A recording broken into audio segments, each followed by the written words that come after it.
My guest today is Christopher Dzengelewski. He's an alumni of Berklee College of Music, just like I am, and we've been friends for many years now. And Chris, welcome to the show. Thank you. Well, how are you doing, man? Well, it's I'm not doing too bad. It's a little late here, and I was doing a lot of playing today, so my hands are a little sore. But yeah, man, I want everybody to be totally relaxed. It's my first time doing the show, so I read somewhere that when you start a show, you're always being over the top enthusiastic, and it can put a lot of pressure on the guest. So I want you to be totally relaxed on this call. And so, what happened at the performance?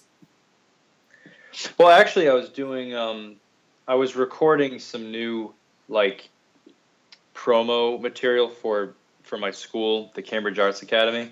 So the teachers, including myself, have these sort of introductory videos, and we actually recorded one a few years ago at what was formerly the School of Groove. And it's just kind of like a brief video that kind of just shows a little bit of your playing and different styles and sort of philosophies and stuff, just so people can get an idea, before they meet with you. It's kind of like a little something before the trial lesson. Yeah, and, absolutely. And I think it's good to have it right there. You don't have to go on YouTube and try to search for them. It's or even go to their website. It's nice to have it right there on the website, just a quick little snippet. And so I was trying to do some new material just because I felt a little dishonest having a video that came out really well, but it just it's from a couple of years ago, and I was can I still even play half of that stuff? So I just was maybe I should try to do a new one. I mean, running a business, especially like a music school, is going to take a lot of time away from practice time. So that's an absolutely real consideration. And that's what happens. One of the best pieces of advice I had received from when I was at Berklee was it was actually not from a teacher of mine, but it was to basically that was the time to practice, because when you got out into the real world, it was just going to be really hard to practice, because even if you were really lucky and you were basically just playing your instrument for a living, it's hard to get that individual practice. So that was some of the advice was practice as much as you can. When we're teaching these kids, we always tell them, man, you're young, this is the time to do it. Practice hard now. Yep. But they have so many distractions. You can't believe the kind of distractions kids have these days. That's true. I've been noticing that. Well, I mean, I think back to when I was a kid, and I really loved playing the drums, and I was really I was pretty dialed in. I was into it, and I was in anything that was offered at the high school I went to, or even in the community, or even just heck, I would even book shows when I was 12 or 13. I was booking shows at clubs and stuff, and bringing. Oh, really? I'm not kidding. Did they let you in those clubs? Wait a second. You're 12. How do you get into a club? You know what, man? I'm not going to use their names, but I mean, they never let me drink. At the time, and maybe you can look into this, but in where I'm from, they would just put a certain stamp on your hand. So it was pretty obvious. Obviously, I wasn't old enough. You could tell my voice hadn't even dropped yet. So it was pretty clear. But they would just put a stamp that was this guy's not 21.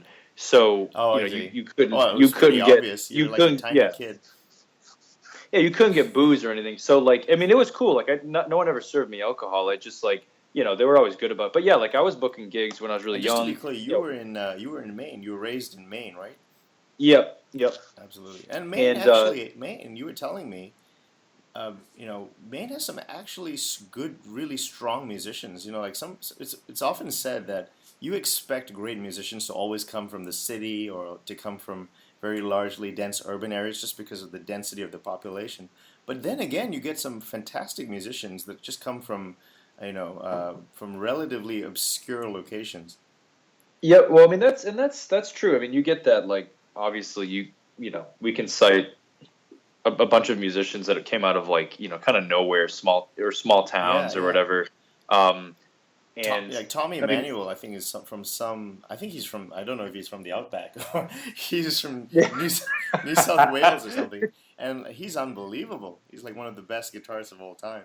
Yep. Who do you have in mind? People Vinnie, who came from relative obscurity. Well, Vinnie Colaiuta, I mean, he's from just like some random We have to do a show just on Vinnie Colaiuta, absolutely, because there's just so much to say. I think most people don't know the name Vinnie Colaiuta, so tell the audience who Vinnie Colaiuta really is. He's a drummer, and actually. You might know the name because there's like a Frank Zappa tune for some. I forget the context, but for some reason they just say his name, just probably because it's like a funny name. But like it's just like this really high pitched voice. But there's a song called, I believe it's called Catholic Girls, and it's a Frank Zappa tune, and for some reason his name is in the tune. But right. Frank Zappa was a really quite a remarkable composer. Actually, I think he delved a lot into the classical side. He was friends with Nicholas Slanimsky, who John Coltrane practiced that Slanimsky thesaurus. It was pretty interesting. Yeah. So Vinnie Colaiuta. He had an interesting career. Yeah. So we'll talk about him. I think let's save him for another show because I think he deserves a whole show all by himself. And I think you're the guy to talk about him because you followed his career like pretty much most of the way.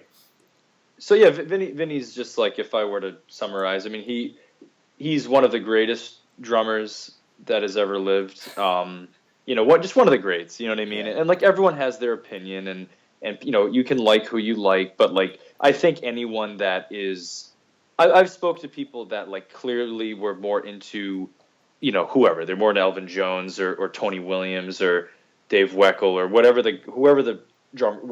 they're into, but like it's like he's just kind of an undeniable talent that like a lot of people would regard as like kind of the currently like the great living drummer. That's awesome. Yeah. And there's obviously a lot of great drummers out there, but like just kind of like he's kind of like the heavyweight champion right now, even still. But anyways, like I mean, he's just a great drummer. Probably one of the I don't know. I guess you could easily put him in anyone's top 10. No. Let's talk about he's played with everybody. Yeah. Now, did you discover him in Berklee, or did you always know about him, like even when you were young?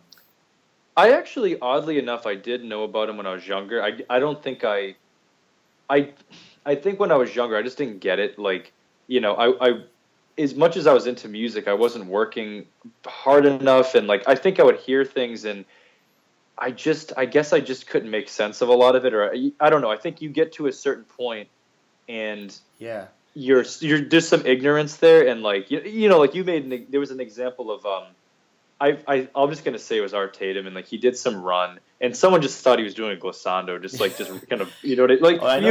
That's you know what I mean? Like you hear. Yeah, that's a Les Paul anecdote, if I'm not mistaken. He said he was sitting in a bar watching Art Tatum with a non-musician friend, and Art Tatum did this absolutely fantastic. He does one of these pentatonic or huge runs like up the keyboard or down the keyboard.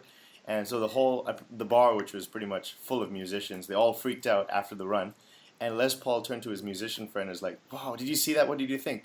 And the musician guy was just like, "What? He just took his hand and just ran it up and down the keyboard. I don't see what's so special."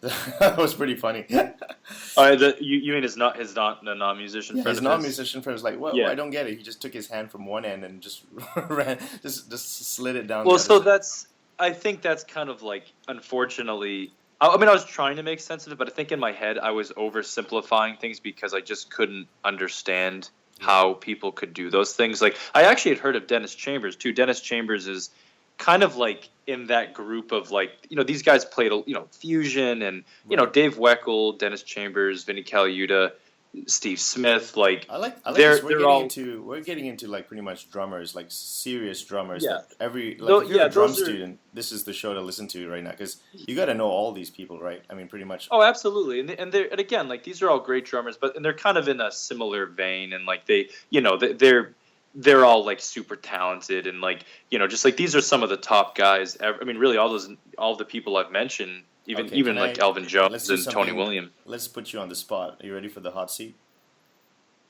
No. No, come on. Let's try it. So remember the Quincy Jones interview about Ringo Starr? Okay, that's a topic that's done to death, right? Ringo's drumming skills. But give your perspective on that. I like Ringo. I'll just say that. All right, if I you like him, the way he plays. What tracks can you really see? Because I actually like my favorites. Day in the Life. He does some cool stuff on the Day in the Life. The live that like you know what I'm talking about. Yeah. You know the tune The Day in the Life. I know the Beatles in and out. Yeah, absolutely. And there's actually a really nice live version of that too. And that he does some really nice stuff on. So there's that. There's Something. I like what he does on Something.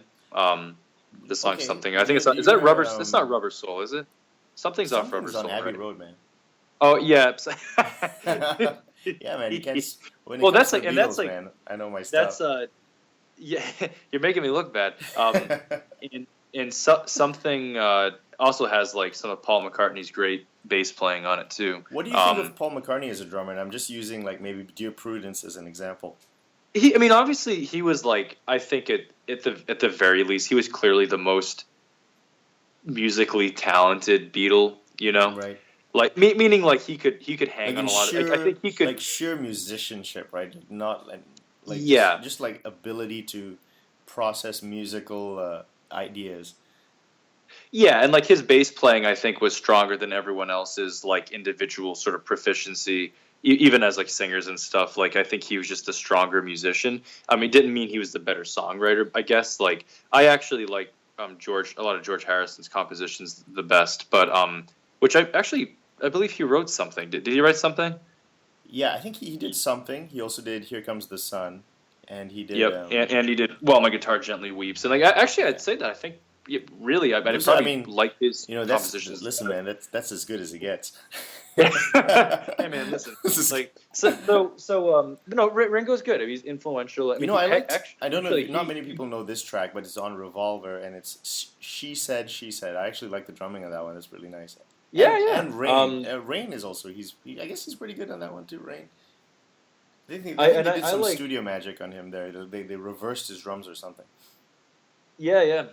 He was good. I really do like his. I like what he does on Hey Jude too. I really like his but parts on Hey Jude. Actually, just to be fair, I mean to see both sides of it, I can see where Quincy Jones. I mean, like if you've played with Charlie Parker, I mean, you're not gonna look very like you're not gonna treat everybody. You know, your standards immediately shift the moment you've played with somebody of that caliber. You know.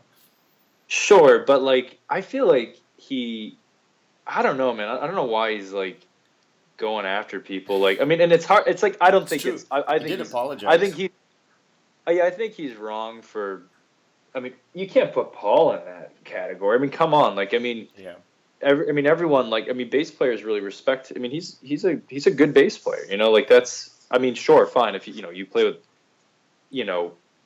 Paul Chambers. Like Paul Chambers or like Ray Brown or something or whatever. Fine, or fine. Like I mean but that doesn't mean he's like just because you're not as good as Ray Brown or Paul Chambers or whatever doesn't mean you're not like good. Jazz, you're not man, good enough. That's jazz. That's snobbery, and honestly speaking, I like a little bit of snobbery here and there. Let's talk a little bit. I liked it when he went after Kanye because he was like, "You're not a musical genius." Like, but I would say Kanye West does it to get in. Like he's a world class troll, if you know what I mean.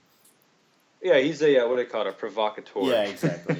And he knows that gives him press and stuff. But I kind of like that he put him in check there because it's like, look, can you? He was like even asked Quincy Jones even asked like can you arrange for strings and like can you actually or for woodwinds rather like you know what I mean like he can't do those things like come on like there's got to be some. When you were in Berklee, what were and you must have known pretty much everyone there. You said there was a guy who was really, really talented naturally, right?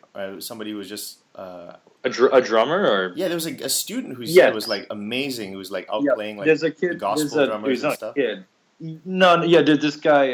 Okay, so the guy's name is Zach Nasita, and he's actually probably, I guess, in the music world, kind of probably fairly well known. He's got some pretty good acts that he's done.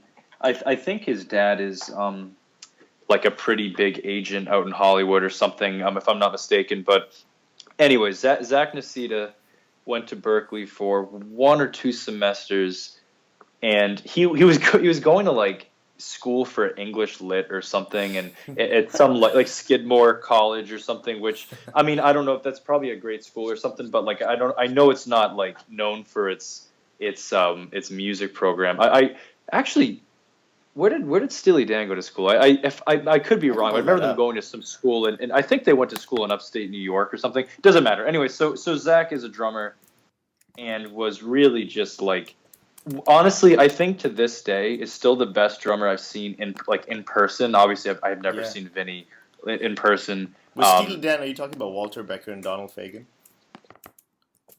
The two guys. Okay, so they both met at Bard College for Steely Dan.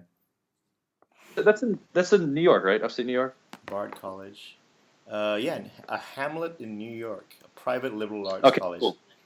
So I was a little bit close. I was kind of close on that, but yeah. So Zach is just like really was like. I mean, you'd have to I think even non-drummers could appreciate his skill, but I mean, and there were some great drummers. There's Matt Garcica from Animals as leaders. They're kind of like a progressive rock. It's like there's no vocals. They're really great, and they're pretty popular, especially with like kids. And Matt's like incredible, and there was a lot of great drummers there at the time. But honestly, Zach is just, he was really just like, he was really dialed in, man. Like that guy was playing stuff that like people in our age group just really weren't at that level yet, and he.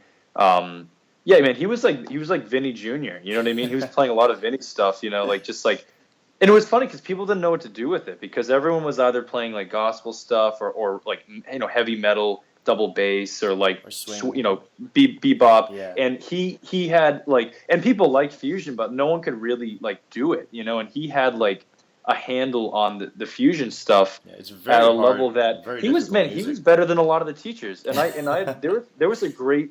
there was a great faculty. There was like a really talented.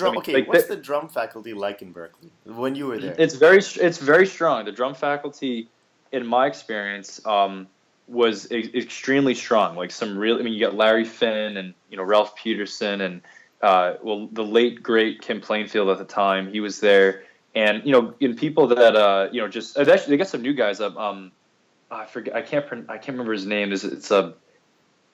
Hold on, a Marko Janokovic or something. I should know it. He's a younger guy that I've seen a few videos. The guy's really, really talented. Yeah. Rod Morgenstein and they have a Mark Walker, of course, who plays with Paquito de Rivera. He's like this an extremely talented Latin jazz drummer. I would argue he's up there with Antonio Sanchez easily. Wow. As far as like Latin jazz drumming. Antonio Sanchez, I remember, he plays with Pat Metheny, correct? He plays with Pat Metheny. He plays with, I believe, he plays Chris Potter too. And I mean, they all kind of, integrate and stuff. And I'm sure that level they play together from time to time. But I think that Antonio Sanchez just. Oh, I'm sorry. I think they were separate albums because I saw that Chris Potter and Antonio Sanchez had I think neither of them had won a Grammy, and they just had made a comment about that, not anything negative. It just Chris, they were when you auditioned to Berklee, what was your audition process like? No, you actually, just so the audience knows, you were actually in the Army, right? But was that after Berklee or before Berklee? No, that was after. Yeah, so when I first auditioned, you just went in and they gave you. I think if I can remember correctly, you were just it was fresh out of high school, right? Well, I was still in high school at the time. I was senior year, and it was. What did they have you do? Did you have to drive somewhere for the audition in Maine? Well, I drove to Boston. Yeah. Wow. So just for people to understand what that means, it's like if you want to go to Berklee and you're in a different state, you go all the way to the state for that audition. And yes, well, because I was in that region, they'll go to to the West Coast. Yeah, they'll fly out to other countries. But that's but I was close enough. It was only a 2.5-hour drive, so they said 2.5-hour drive. In Singapore, that's like driving in Malaysia. Unbelievable. Yeah. I guess it's a different. I was kind of that wasn't a terribly long trip. And we have some. I have some family in Massachusetts. In America, just a 2.5-hour drive is considered okay. It's normal. I would. I mean, I would. When I was in the Army band, I would drive 6 hours. Was it 6? Yeah, 6 hours to get to. That was my commute. It was 6 hours, every once a month. So interesting. But So so when it comes to that audition, now when you went for that audition, you had no idea what would it. Were you pretty confident? Like, did you have like teachers recommending you, so you felt like you had a good shot?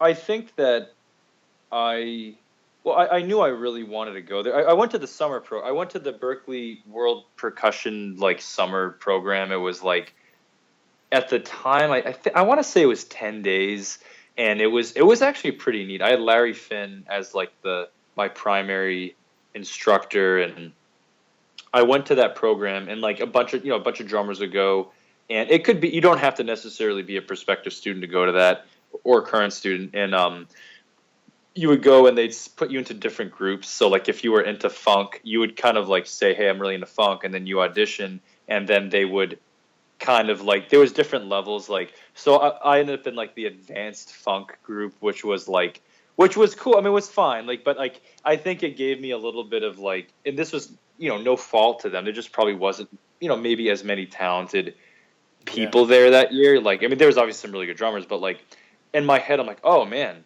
I'm like, I must be really good because I got in like the high level funk group. Yeah. And to be actually, but that wasn't the case. You had some though. mentorship Like, from some a good musician, like a good like fusion type jazz musician in Maine, right? Who was that guy?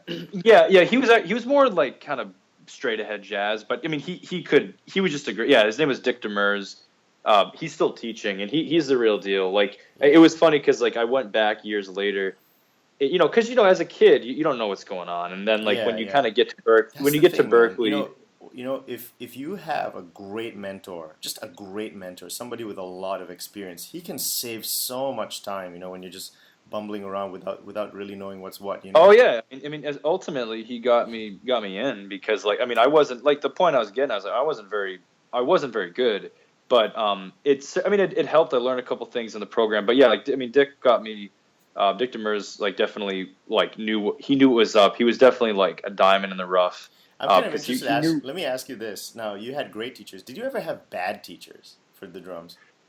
Yes. And tell me about that, because I can speak from my experience when I was here in Singapore. I don't think I got really strong instruction. I think I had a very rigid kind of classical thing. I didn't really get trained on my ears. I could read, but I couldn't improvise. I couldn't write songs. I couldn't arrange. There were a lot of holes in my game. When I finally went to college, I realized, oh my God, I don't know anything. So I don't know any. So tell me about the bad teachers then. What did you learn from that? And how did you learn to differentiate? So it started like I guess like before I got to the audition, which again I didn't do well in my initial like to get into Berklee. It did. I mean, obviously I suppose I did well enough to get in, but honestly, I maintain to this day, I don't know how I got in. Like I must have been like the very last person.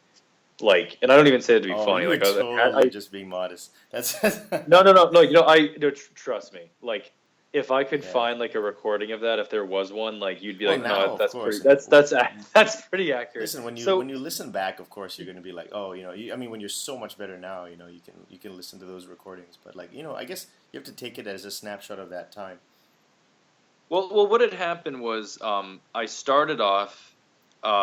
My first teacher was actually like technically my brother, where he was like he had started playing music before I did, like guitar and bass and piano and stuff a little bit, kind of like a bunch of basically like what happens in every like little garage band, somebody has to play bass, Yeah. So like he started on guitar, and then the first show he ever did, he just happened to play bass, and then he just kind of stuck with it. So I got into drums. I've been wanting to play drums for a long time. And, he would just kind of help me keep time, and like, we're just trying to help me understand the chef, right? Yeah, he's a chef now. And he was like he still writes music and stuff. And he was trying to just kind of explain to me the concept of keeping a consistent like beat. And then, I started taking lessons. I didn't actually take lessons consistently with Dick Demers. Like I had to pay for them myself. And, I had like a paper route and stuff. I just didn't always have like enough money, but whenever I had enough money, I'd go. It kills me, man, when like kids, they really, really want lessons, but they can't afford it. They really want like some quality lessons. And there are kids out there who who I teach, you can really tell. Like there's some kids who are amazing self-starters. Yeah, I mean, I was into it, and I would go as often as I could, and I would get as much information from him. And he really was a great, even now I look back and I realize it's like they're very fortunate. This kind of random small town, Lewiston, Maine, and you've got this like great drummer that really knows his stuff and is giving like top quality information. Like that's rare. Like to like have like the real deal, like the real all the information you need. And to be able to get that, it's just a matter of obviously taking it seriously and getting into it. But I had him for a few lessons, and then when I got to high school, I had my first band director, who was Brad Hagen, who was phenomenal. He's a trombone player, a brass player, and if I remember, he was like pretty successful. And I can't remember why he decided to come here of all places. And I don't know for sure. Like I've actually been wanting to find this person. I don't know what ever happened to him after he left. I could never find a trace of his existence. Say his name again. It's Brad Hagen. Okay. And he was a trombone player, and he had a bunch of brothers that played music. And he was like he was also like, man, I think if it wasn't for him, I probably wouldn't still be. Wow. I wouldn't be playing music today. And because he was like, what I really liked was that he. And whether I was like, a talented, or we're not talented, but whether I played well at all, not like one of those Quincy Jones no playing, playing, but he saw, like, I worked really hard. I'd get there at like 6 a.m. I mean, I was there like all the time. I really like just loved being there, and like, I would skip my classes to go down to the band room and play music. And I think he just like. I think he just saw that like I was really into it, and like my brother too. Actually, I remember him saying like, oh, thank God for Stan and Chris, like, because like we were like a rhythm section too, and we were always like super into it, and he, because you have a lot of kids that just aren't interested, and we had a pretty good band program, but he ended up leaving because of like some family kind of a family thing that happened, and that's what I heard, and he was just like gone without a trace. But if he had stayed for like the 4 years of high school, because you do 9th grade, 10th grade, 11th, and 12th. Yeah. He was only there for my freshman year. If he had stayed for all 4 years, I would have, not only would I would say with 100% certainty, I would be a better drummer today. At the very least, I would be like a better player proficiency-wise. Yeah. And I probably would have gotten like a full scholarship to Berklee or something. Yeah. He would have just like this guy would he would have squared you away. Oh yeah, for real. Yeah, like I mean, he quite literally like paid for us all to go to New York. Wow. Just like our band, which was like a teacher, just man. That is a teacher. This was like a movie, man. Like you watch this guy, and it was so funny because I shit you not, man. Like you go in, and you have to edit that out. I know it's great. No, so he like what I thought was so amazing is he came in and he was like a bull in a china shop, and he was like. It was like, you watch these movies about, the music, Mr. Holland's Opus or whatever it's called. They're like, and it's he was all about it, man. He came in and he was just like, I'm going to like, this is a big deal. This is important to me. And it's like that level of enthusiasm. And he was, again, he knew his stuff. And he was like, fighting the administration all the time. And like, you know what I mean? Yeah. That's like, and he was, man, that guy was funny though. He would like, people would call down, and he was so into it. He was like, music was so important to him, and I really respected that. You get like some administrator would call down, and Mr. Hagen, and he'd be like, yes, and she'd be like, is this Mr. Hagen? He's like, no, it's the Great Pumpkin. Like, he taught me, Louis Armstrong and Buddy Rich and Charlie Parker, Chick Webb, like even some of these guys, James P. Johnson, like just like people that you would never like, I mean, obviously everyone knows Louis Armstrong and like Buddy Rich and stuff, but like, I mean, he just like, he made us like just absorb this information, and there was no testing. There was never an exam. It was always just like, here's some information, and you can do what you want with it. And a lot of it was performance. That's a great segue because you and I have talked about we were in the school together. The importance of assessing or assessments, and And, there was a period of time where I thought just assessments were just a complete waste of time. But I can see there is a role for assessments, but they have to be structured correctly. That they have to really get the right. They actually have to assess, and that's the important thing, And there's such a big discussion about whether exams are useful. I think they can be useful, but they have to be really either accurate or really test practical musicianship. Because you get a lot of kids who just memorize pieces, and they can't, beyond the pieces that they memorize, they can't do basic musical skills. No, it's excuse me. It's interesting because this will kind of actually tie into, we were talking about, Berklee and just like sort of leading up to Berklee, and basically after Brad left, there was just a string of we quite literally had like 3 other band directors that were all just terrible, and I'm not going to use their names or anything. But so then after that, I get to Berklee, and this actually this ties into your point about that. And I had a instructor, Larry Finn, who I actually still meet with. He actually did a clinic at the Cambridge Arts Academy. Nice. I want to say a year ago. And shed some knowledge on. Actually, if you go to our Facebook page, there's a clip of him doing. There's the show notes page. We're gonna have everything there, so no problem about that.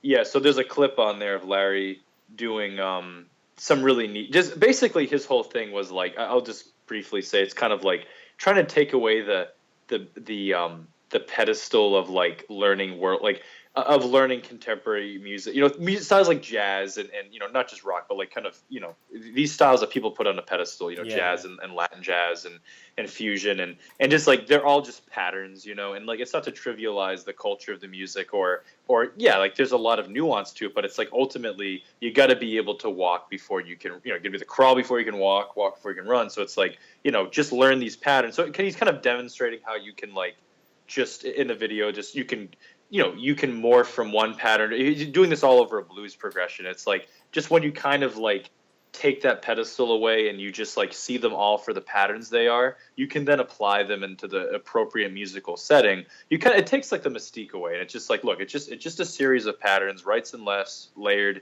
and then you just apply the appropriate dynamic and so anyways, what he said though, the point was that this tying into the whole testing thing was, I had asked him, because I still meet with him.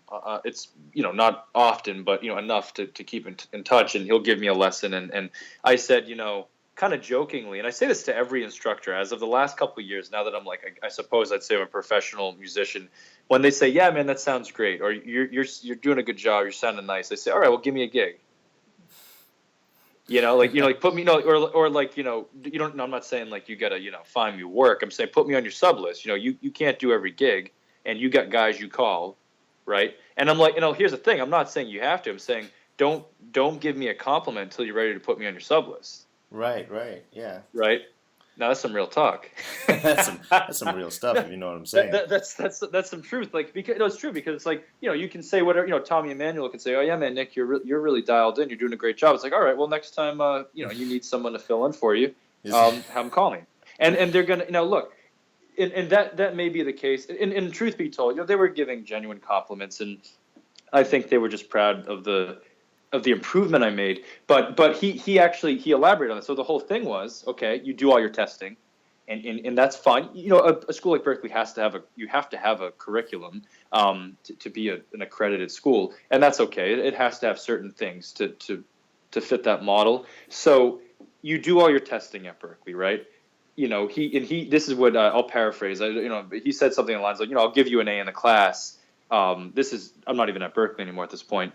And he's like, but, I'm not going to have you play at my wedding, or whatever. Like, it's like, so it's like, sure, I'm giving you a good grade or I'm saying, okay, fine, man, I'm putting you on to the next level, which is okay too, because at some point you got to you got to push people along. They might not be the best they're ever going to be, but would failing them or holding them back be the appropriate thing to do? You have to kind of make the best judgment on that. And essentially what he was saying was, yeah, like, you're right. I mean, sure, I can give someone an A, but does an A mean that they're a pro, or does it just mean that, like, that they showed capacity to become a professional, You know, a big problem I have with general assessment, the way they assess music is the moment you engage your mind to take an exam, your musical development suddenly shifts to accommodate the demands of the exam, and that might not necessarily overlap with what it means to develop as a complete musician. And that's my problem. So, for instance, well, that's right. Yep. if you're going to do, like, for instance, like an exam, a classical music exam, you're expected to perform flawlessly a couple of pieces, and that's going to constitute a massive percentage of the grade. And then you might have, nominally, you might have some sight reading, you might have some ear training, you might have some scales and arpeggios, but you could actually bomb those, you could fail those, and you could still pass the test. But for me, it should be like a driving test. If you fail one, we're not putting you on the street. You're a musical danger to others. You know what I'm saying? Well, I think that it depends on the instrument too, because I'll give you a story. Like, and again, I won't use the particular instructor, and I've been kind of thinking about this over the years. Like, I kind of like that because I think that, well, your point of like, okay, well, you fail one concept, or one part of it, then, you fail it all. But there's also something to be said, like if you're early on in your career, let's say at a college, and you clearly are handling the other concept, you're doing well in other areas. Like for me, it was sight singing. I couldn't sight sing very well. I could sing arpeggios. I had pretty solid pitch. My rhythms were always great, obviously. Well, let's see now. That's the ear training. That's ear training, right? Yes. I think, so, yeah, that's fine because those things are, well, it's hard to say because, like, for instance, we know. I mean, sight singing's tough. That's a very specific thing, especially, and I'm a percussionist. Like, if you're not like a vocalist who trained to sight sing, it can be quite difficult. But I do agree. Like, so I'd argue some of the greatest musicians can't read. Period. They can't read a note. Tommy Emmanuel, Buddy Rich. That's right. Actually, I heard Art Tatum and Stevie Wonder actually can read, but it's Braille, because they're blind, but they can do Braille sight reading, which is kind of interesting. Yeah, I believe that's right about Art Tatum. He read Braille music. But I agree. Like when it comes to something like sight reading, which is more of a technical skill rather than a creative skill. But I mean, there should be things like, for instance, if you can't transcribe a 4-chord pop tune, I mean, come on, we can't give you a grade for something that is just basic musicianship. You know what I'm saying? Yeah. I mean, I think even most percussionists could probably get the root notes or something. You know what I mean? Yeah. And I mean, there's some percussionists that can do really, but it's just like the idea being that, that's such a core skill. Generally speaking, you're at a disadvantage when you're not constantly playing a melodic instrument. Yeah. Although that, we have to say, I mean, most of the time, drummers I found tend to have really good ears, and I don't know why that is. They tend to have good ears. Well, yeah, like it's interesting. Like, I think it's because you guys have to listen out for the form, right, all the time. Yeah, that's also that can be frustrating too. And like I had that problem where I'd play with people that, I mean, I make plenty of mistakes, but when you're really like, you've got the form down really well, and you're really trying to get in the pocket and like, really just sync up with everybody, and when someone gets lost. Or they're just not as, kind of dialed in on that stuff. It's frustrating because, like, even though it's like maybe not as consequential, like someone might not even notice if like the drummer, messes up the form. If you're just keeping time or something, or whatever, like you're playing some ostinato or whatever it is, it might not be as noticeable. But it's like for you've internalized a particular. A particular form, and if someone kind of offsets that, it kind of throws off your whole vibe. You know what I mean? Well, as we would know, right? As a musician, you have to be able to keep a pulse that's intact. You have to have good ears. I mean, just because you're not, like, for instance, even though you're not playing the melody, maybe you should be able to hum the melody. If you're not playing the chords, at least you should know the form and the progression. All these things. I think, like, if you're in a band, it makes sense to kind of learn all the parts, at least a little bit, just to have a general sense of what's going on. And I think it's inconceivable of a musician just only sticking to their part completely and just blocking out everything else. It's ridiculous. Well, what I would recommend, and I mean, Berklee did this, I'm pretty sure. Like, drummers had to take piano classes. Yeah. And then I believe, if I'm not mistaken, well, you would know because you play guitar, but I thought that non-drummers had to take drum classes. So like that, I had to take piano. So you had to take piano, right? Yes. So maybe it was keyboard. The piano. Keyboard that 1 to 2. Yeah. Yeah, that's right. Yeah. So if a non-pianist had to take keyboard, we actually call it keyboard for percussionists. Whoa, you had your own course. Yeah, I guess it was probably a slower course. Like, so yeah, you had keyboard for percussion, and I think I can't remember the second one. Maybe it was just like part two, or just keyboard part 2. But which I actually recommend to a lot of my students. Like, look, I won't make you like sit at the, you're here for a drum lesson. I'm not going to make you sit at the piano or guitar, but I'm like, if you can learn guitar, acoustic or whatever, even like ukulele or something, or bass, just a melodic instrument, piano seems to make the most sense. Like, if you can learn like just a couple things, like, again, if you're learning really easy pop tunes, if you could like learn the chords or even just the root notes, and like, I think it just kind of helps you. I mean, look.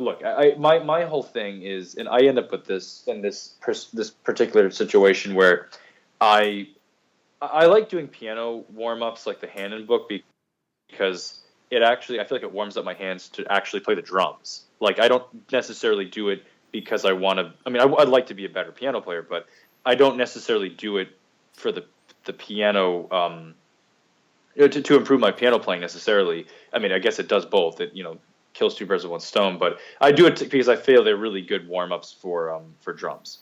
Yeah, and you used to do a lot of those stretches, right? Yes, and I like doing the octaves and stuff, and like it's a good like to work on the little muscles and stuff, your fingers and everything, and then I'll go practice the drum. So I'll do like 5 or 10 minutes of the Hagen book, and then I'll do like octaves, like kind of chromatic octaves, and like just like stuff like that. And but like I think even just like learning the root notes of the song you're doing or something, whatever. Like, it's good. If you were to give advice to any new drummer coming into Berklee, give 3 things. If you're already in, or okay, let's say you want to apply for Berklee. Oh well, yeah. 3 things if you want to apply for Berklee, and 3 things once you're in Berklee. Okay. Well, I guess if you're applying for if I had more time to think about it, I could probably give better advice. But I think, well, I guess this: if you're not using a metronome, start using one. Or like, I mean, that you can play along with records and stuff, but start thinking about your time, like like keeping, if you can improve your pulse, like your ability to keep consistent tempo, do that. Second would be, I suppose, dynamics, right? Like just sort of those, time and just your level of articulation. Like if you can work on your ability to play soft, as most drummers have a tendency to play very loud. It's because we like the rebound. It's intuitive. It makes sense. But maybe start thinking about dynamics. Maybe get some orchestral snare charts or something, and just try to work on stick heights and just being able to play softer, because that's a big one. I mean, they may say it's mostly contemporary, but it's a jazz centric school. It really is, and you have to be able to play with finesse. Like it just is. Like that's just how it is there. I liked rock. I like backbeat stuff. But but I'm glad I did that stuff. It's a jazz school, whether they, and I think that's okay. And the third thing I guess would be to learn, I guess to learn a bunch of standards. Like I knew some, I had the one, I knew Spain and Take the A Train and Donnelly and like, I had the ones I knew, but like there was a gazillion I didn't know, Get a and real it was book, like, or at least listen to a lot of recordings. I didn't have a real book. I never owned a real book. I just like whatever we did in band, the Chicken and a Nightingale in Berkeley Square. I'm just like thinking of all the songs we, Ain't Misbehaving. Like these are like all the songs we did in high school. And if it wasn't for that, like even just that little bit, I'd have like no concept of anything. So I wish, like, I would, yeah, like buy a real book, and just like learn a bunch of those tunes, and not just to a lot of take in recordings. this. I think since it's kind of Yeah, it's a that's right. jazz That's school, right. you want to at least Yeah, know the important recordings in jazz history. that's right. Yep. I think, I guess, like, Probably work on that your before the time. real book. I think because at least the real book will give you some approximation of the tunes, the charts. But just it's amazing how many people don't know just the recordings themselves. Oh yeah, like Kind of Blue or something. Like I would say, like, or not even necessarily like the really famous ones, like a Love Supreme or whatever. Like, just know the tunes. Yeah, like I think that would probably be actually pretty solid advice. Work on your time, work on your dynamic, or like your dynamic contrast, and your control, and work and start to learn a bunch of standards, and not necessarily even just jazz standards. Maybe like funk, or listen to some James Brown, or like, I don't know, like just try to like learn You a lot of those really. Just generally, you got to be a well-listened musician. You got to know a lot of songs. Yeah. When I went into Berklee, when I went into first music college, I went to Ecamm in Malaysia for 2 years. I think I only knew the Beatles and the Truth. That's all I knew. I just knew a lot of. Yep, that's. What's to say? This is actually not so bad. I mean, there's some information in there. Yeah, there's some. Yeah. Yeah.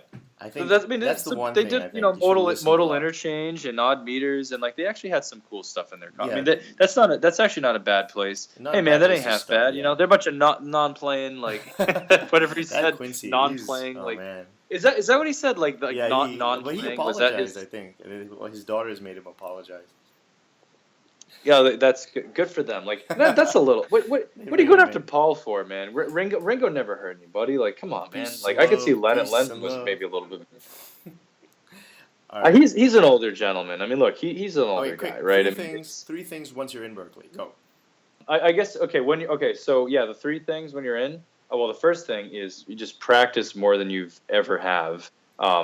Like, if you know what I mean, it's like get those practice for 2 hours, or you can. I used to work the front desk there for like a part-time. I think it's an hour now, but it doesn't matter. Okay. Like, just practice as much. Like, it doesn't matter if you got gigs and rehearsals and class, and just like if you can do 2 hours, do 3. 3. I mean, whatever you can do to scale up, you will never. If you're good, practice more. I mean, just imagine how much better you'd be. If you're not good, then definitely. You got to catch up to everybody else. I mean, I would say practice as much as you can. And I just can't imagine what problem. Like, I mean, yeah, it can be a lot of work, and it can be a little bit mentally taxing. But yeah, I would say that I have no issue with that statement. Yeah, practice. You'll never have that time ever again in your life to do that.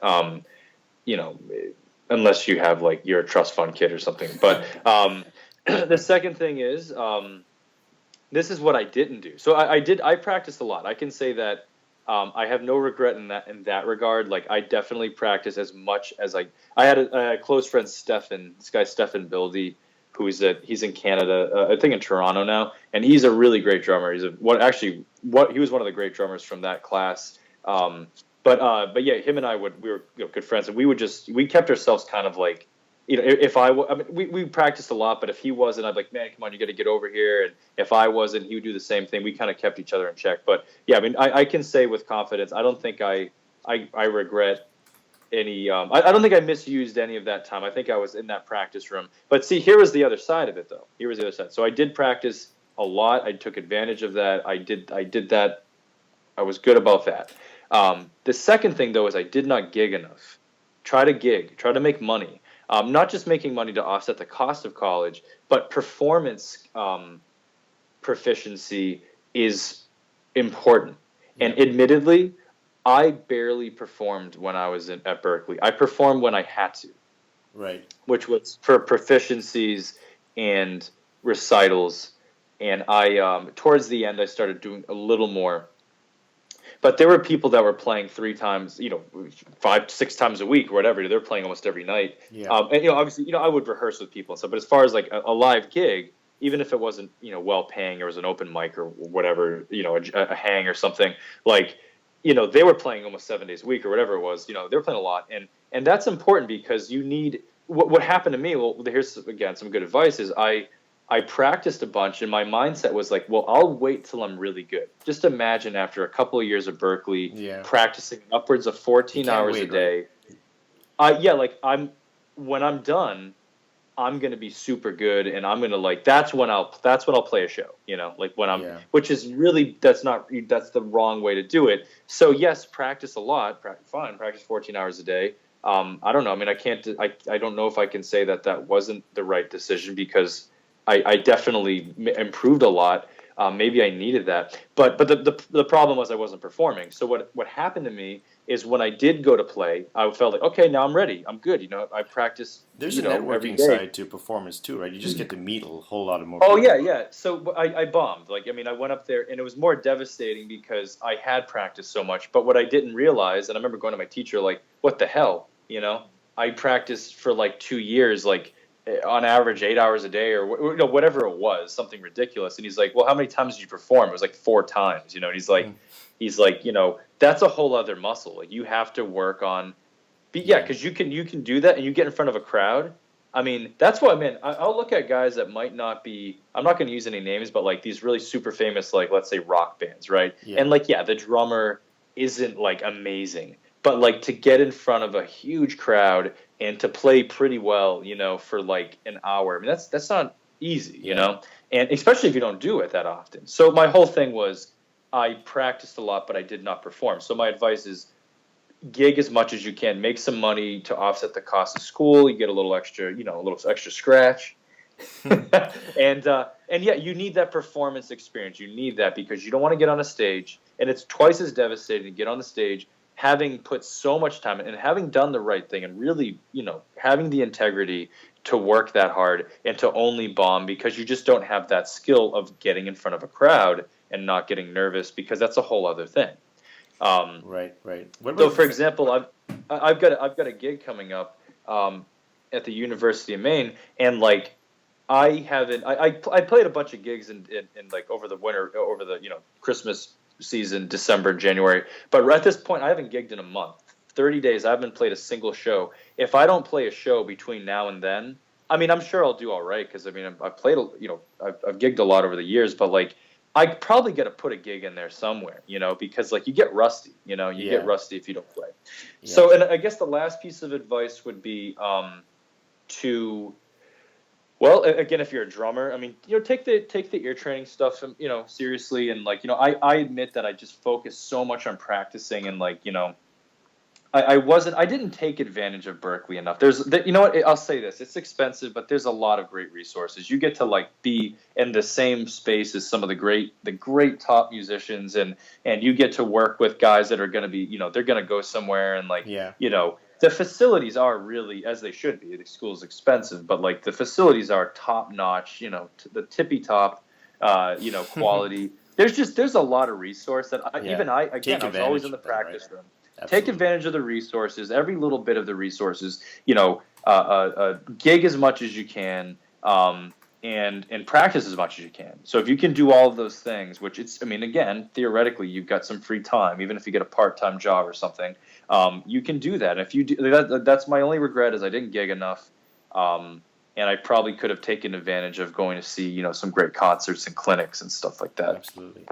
Well, Chris, thank you so much for coming on the show.